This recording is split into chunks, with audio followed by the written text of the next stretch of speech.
क्यों मार रहा है मुझे? सनातन धर्म की जय हो। मैं खुद दलित हूँ तो मैं तो अपने आप को कहता हूँ मैं सनातनी दलित हूँ। इस देश का भी इस्लामीकरण जरूर होगा, इसलिए मैं सनातनियों को जगा रहा हूँ। वीडियो क्लिप बहुत बेहतरीन बनाया है किसी ने, मारने वाले का फोटो कहीं नहीं दिखाया है।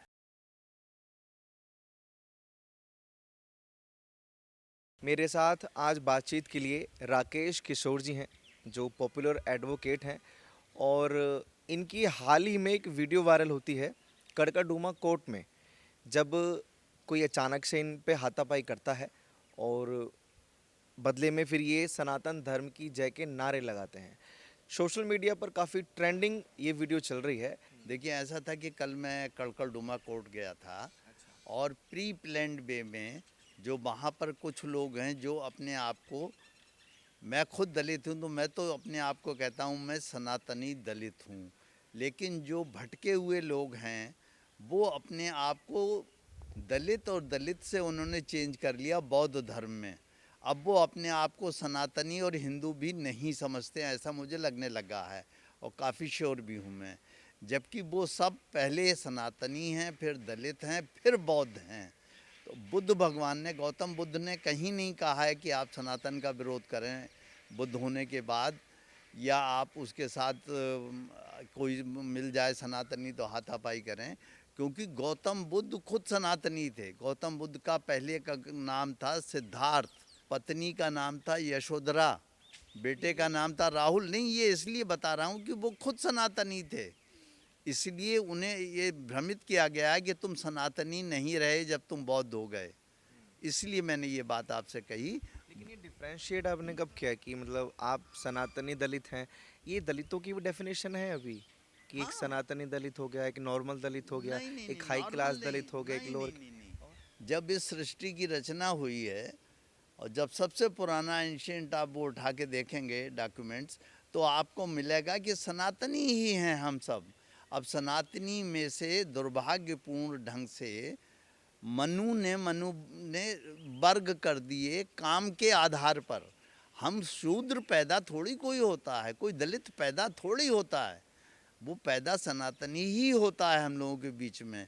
काम के हिसाब से जो व्यापार कर रहा है उसे बनिया कह दिया, जो पंडिताई का काम कर रहा है उसे ब्राह्मण कह दिया, जो लड़ाई झगड़े काम कर रहा है उसे कह दिया हमने कि वो क्षत्रिय हो गया।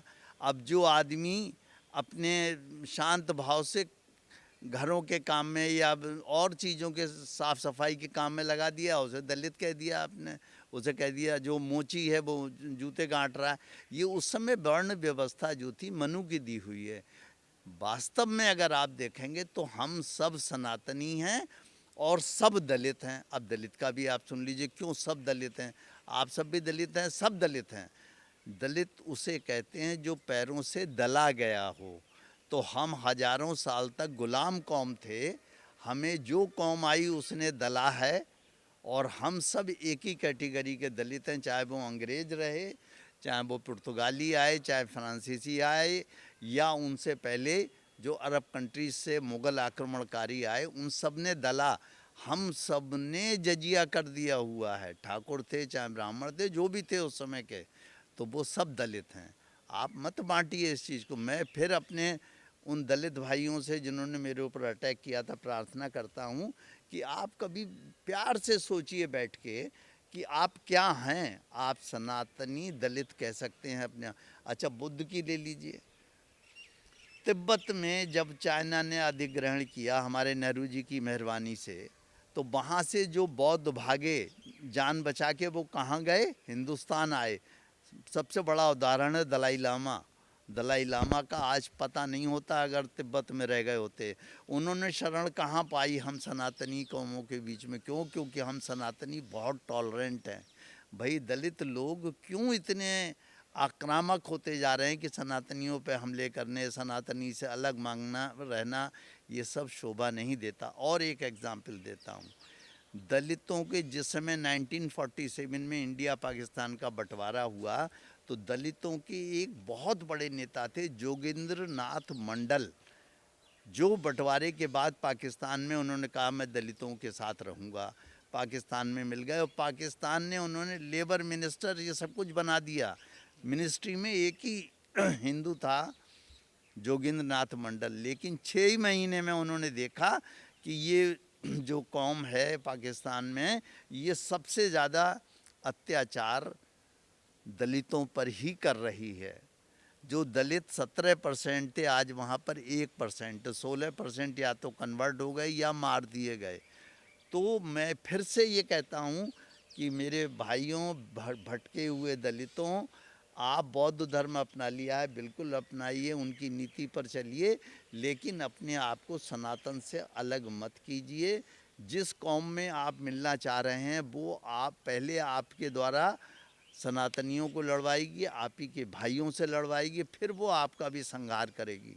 ये आप समझ के रखिए। वकील साहब, एक सवाल मेरे जहन में कि ये मुहिम आप क्यों चलाना चाहते हैं कि जो दलित भटक गए हैं या जिन्होंने बौद्ध धर्म अपना लिया है, वो क्यों सनातन से अलग ना हो या क्यों सनातन विरोधी ना हो?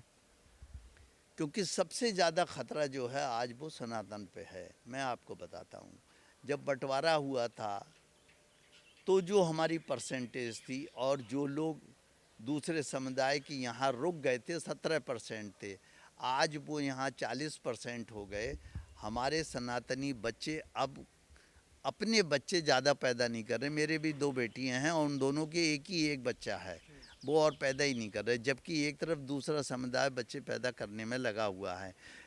अब 56-57 कंट्रीज़ जो इस्लामिक हैं, वहाँ क्या हुआ, हल्के हल्के ये वहाँ विस्थापित शरणार्थी बन के पहुँचे, अपनी पॉपुलेशन बढ़ाई और उस देश का इस्लामीकरण कर लिया।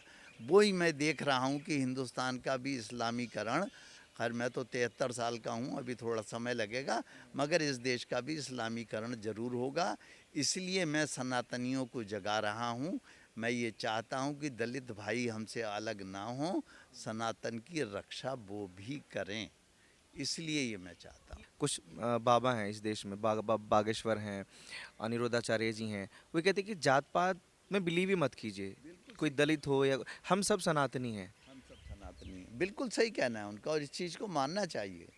हमें तो कोई भी आज तक नहीं दिखाई दिया ऐसा जिसने कहा हो कि नहीं साहब आपको गिलास में चाय नहीं देंगे हम पीने को, या कप में नहीं देंगे, या खाना हमारे साथ डाइनिंग टेबल पे आप नहीं खा सकते। हमें तो कोई नहीं मिलता ऐसा। तो ये धारणा बना दी गई है। ये धारणाएं बनाई हुई हैं और जो भ्रमित करने के लिए जो ये लोग हैं, नेता लोग हैं, वो उनको चढ़ा रहे हैं, समझा रहे हैं कि तुम सनातनी से अलग हो, तुम पे ये अत्याचार हुए हैं। अरे अत्याचार तो इस्लाम धर्म ने भी किया तुम्हारे ऊपर, इस्लाम अंग्रेज़ों ने भी किया, ईसाई कौम ने भी, उनके खिलाफ़ तो तुम नहीं चढ़ा रहे हो। मुझे बता दो जवाब इसका, क्यों नहीं चढ़ा रहे उनके खिलाफ़? उनसे आप मिले पड़े हुए हो, तो उनसे आप नहीं चला रहे हो इसलिए क्योंकि आपको मालूम है कि हिंदुओं से लड़ा के हमें फ़ायदा है, रोटियां राजनीति एक के और नहीं। चीज़ है, मतलब जैसे चंद्रशेखर आज़ाद हो गए या इनके जो ठेकेदार बनते हैं, दलितों के जो नेता बनते हैं, वो ये धमकी भी देते हैं कि अगर हमारी मांगे पूरी नहीं होंगी या कुछ नहीं होगी तो हम इस्लाम कबूल कर लेंगे।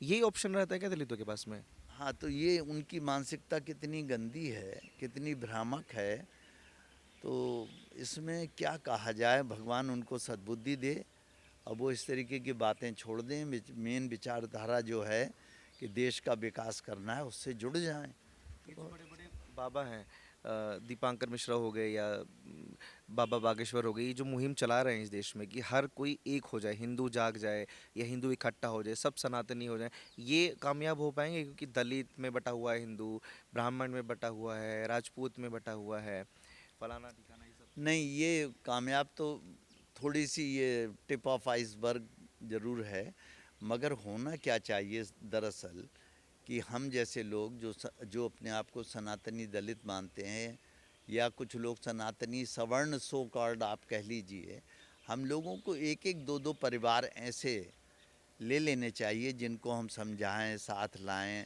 आगे बढ़ाएं। एक एक इकाई जिसे कहते हैं, यूनिट पे काम होना चाहिए इनकी। और यूँ मैं चाहता हूँ कि सरकार भी कोई योजना लाए कि जैसे लोग कहते हैं ना, हमने गांव ऑप्ट कर लिया, इस गांव का सब विकास हो, सड़कें बनना, बच्चों की पढ़ाई हम देखेंगे। इस तरीके से हम लोगों को चाहिए कि कुछ जो लोग अपने आप को कट्टर सनातनी दलित और अब बौद्धों में चेंज होकर कहते हैं कि हम सनातनी नहीं रहे, उनके साथ हमें काम करने की उन्हीं के स्तर पे ज़रूरत है। अच्छा, मैं जो आपके साथ घटना हुई इस पर थोड़ा सा वापस आऊँगा। जो आपने कहा कि सोची समझी साजिश के तहत हुआ था। आप जानते हो उन्हें कौन लोग थे वो? हाँ, मैं नाम जानता हूँ, मगर वो उन्होंने ऐसी जगह चूज़ की थी मेरे ऊपर आक्रमण करने की, जहाँ पर सीसीटीवी नहीं लगा हुआ है। और दूसरी बात ये है कि जो मैंने सनातन धर्म के नारे लगाए थे, मेरी मर्जी ये थी कि इतनी भीड़ में कुछ सनातनी ज़रूर आएंगे जो मुझे बचाएं या कुछ प्रोटेक्ट करें, बीच बचाव कराएं, तो मगर कोई भी आगे नहीं बढ़ के आया। एक सनातनी, दो सनातनी जिन्हें मैं जानता भी था, उन्होंने भी कहा साहब लीगल फेटर्निटी का मामला है और हम लीगल भाई लीगल। तो मैंने कहा मैं भी तो लीगल, मैं भी तो उसी बार एसोसिएशन का मेंबर हूँ मेरे साथ।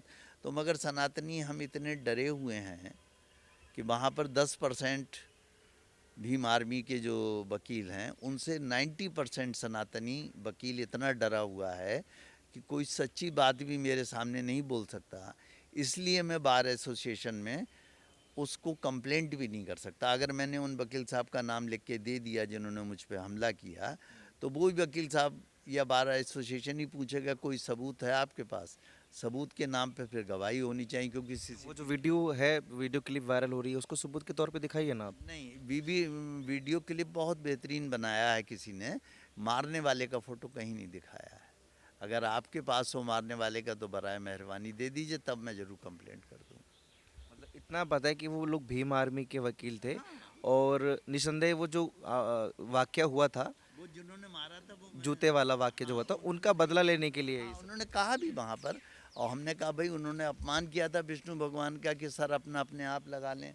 तो उनका कहना था कि इसमें अगर सर अपना अपने आप लगा लें क्या बुराई की, क्यों नहीं लगा लेते हैं, उनकी भी यही धारणा थी। लेकिन वो मुझे थोड़ा सा दुख जरूर, मैं हालांकि इस मुद्दे को छोड़ने वाला नहीं हूँ, मगर ये ज़रूर हुआ कि सनातनी कोई ना पहले आया ना इस घटना के बाद कोई तैयार है, जिससे लगता है कि हम टॉलरेंट तो थे ही थे, अब हम कायर भी होते जा रहे हैं कि एक बुढ़ा आदमी को 35-36 साल का आदमी मार रहा है, लेकिन आप उसके ऊपर जो है उसे बचाने तक नहीं आ रहे हैं, चाहे उसकी मृत्यु हो जाए। मुझे मालूम था कि मुझे मारने के लिए घेर लिया है इन्होंने। मैं उस मुद्दे को छोड़ने वाला नहीं हूँ। कोई प्लानिंग है आपके आगे, क्या करना है, कोई रणनीति? कोई रणनीति नहीं है, नीति है बस इतनी सी कि मैं चाहूँगा कि जो विष्णु भगवान की मूर्ति बी हेडेड है उसका सर लग जाए, और जितने गुलामी के प्रतीक चिन्ह हमारे हिंदुस्तान में हैं कि खंडित मूर्तियां हैं, ये सब हल्के 79 ईयर्स हो चुके, अभी तक गुलामी के प्रतीक चिन्ह बने हुए हैं कि साहब ये मूर्ति खंडित है, किसने करी? जो वो आए थे मुगल के चले गए, और हमने आज तक ठीक नहीं कराई। ये बुरा लगता है देख के। अभी उस मामले में आपने कुछ कार्यवाही आगे की है, क्योंकि अभी हमारे मुख्य न्यायाधीश भी बदल चुके हैं, कोई उनसे उम्मीद हो या? नहीं, कोर्ट में कोई कार्रवाई नहीं हो सकती, क्योंकि एक्ट बना हुआ है, एंशिएंट मॉन्यूमेंट एक्ट 1958 जो जवाहरलाल नेहरू बना गए, उसके बाद और एएसआई एक्ट और ये वर्शिप एक्ट और ये एक्ट बाद के लोगों ने बना दिए। तो जब तक इन एक्टों से हमें मुक्ति नहीं मिलेगी तब तक हम मंदिरों को छेड़ भी नहीं सकते। आपके साथ ये जो कड़कड़डूमा कोर्ट में हुआ, उसके बाद से आपको डर है कि घर से निकलूंगा तो कहीं और अटक ना हो जाए या कोई मार ना दे, या नॉर्मल चीज़ें हैं, ज़िंदगी नॉर्मल चल रही है? अभी जब आप गेट पर खड़े हुए थे मेरी सोसाइटी के, तो मैं गाड़ी चला के आपके पास आया, मैं कहीं गया हुआ था, तो आपने देखा होगा मैं अकेला ही आ रहा था। तो अब 73 साल का हो चुका हूँ, बहुत सी बीमारियाँ मुझे घेरे हुई हैं, मरना तो मुझे है ही। अगर मेरे दलित भाई, सनातनी, दलित, बौद्ध भाई मुझे घेर के मारना चाहेंगे तो फिर मार लेंगे, मैं मरने से डरता नहीं हूँ। परमात्मा का काम है मेरे सामने, वो बहुत बड़ा है, मृत्यु से भी बड़ा है वो। मुझे अब डर नहीं है, मुझे केवल एक चीज़ का डर है, वो मैं खुल के दुख के साथ बता रहा हूँ कि मेरी पत्नी मुझसे बहुत नाराज़ है, और मेरे बच्चों ने तो मुझसे बहुत दिनों से 6 अक्टूबर के बाद से बात ही करनी बंद कर दी है। ये बड़ा भारी दुख है मुझे। वो सिर्फ इसलिए कि आप सनातन का समर्थन ज़्यादा कर रहे हैं, या आपके ऊपर खतरा है इसलिए? नहीं, उनका प्रेम है मुझसे, वो ये उनका प्रेम मोह में बदल चुका है। वो ये चाहते हैं कि हमारे पापा या हमारे पति पे आँच ना आए, कोई इन्हें मारने ना पाए, कोई नुकसान ना हो जाए इनका। रोजी रोटी का नुकसान तो हो ही चुका कि वकालत छिन गई, अब कोई मार पीट के हाथ पैर ना तोड़ दे इनके जो खाट पे लेटे रहे हैं। तो ये उनका प्रेम मोह में बदल चुका है, जबकि मेरा नहीं बदला है। मैं अभी भी अपनी बीवी को, अपने बच्चों को प्रेम करता हूँ, मोह नहीं करता। मोह एक समय पे छोड़ देना चाहिए। अच्छा, आखिरी में इस देश के लोगों को अब क्या संदेश देना चाहिए? मैं संदेश देना ये चाहूँगा कि जितने सनातनी हैं वो आगे आएँ, खड़े हों, अपने घरों पे कम से कम एक भगवा ध्वज जरूर लगा लें। अपनी सोसाइटी, जिस सोसाइटी में मैं रहता हूँ, इसका मैं प्रेसिडेंट था आज से 18 से 21 के बीच में, मैंने पानी की टंकियों पर बड़े बड़े ध्वज लगाए हुए हैं। आज भी मैं आपको दिखा सकूँ भगवा ध्वज, और गेट पर भी मैं आपको अभी दिखाऊंगा 2 भगवा ध्वज बने हुए हैं। मैं चाहूँगा आप फ़ोटो लेके जाएं उसका और डालें।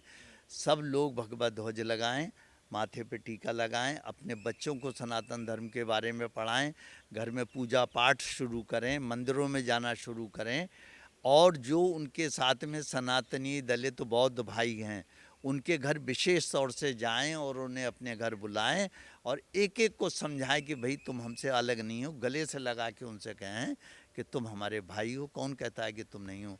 हाँ, मगर ये बात बदतमीजी की कही उस IAS ने कि वो पंडित अपनी बेटी हमारे लोगों को दान दे दें। दान नहीं, अगर बेटी का प्रेम हो जाता है आपके बेटे से तो बीच में बाधा ना डालें, ठीक है?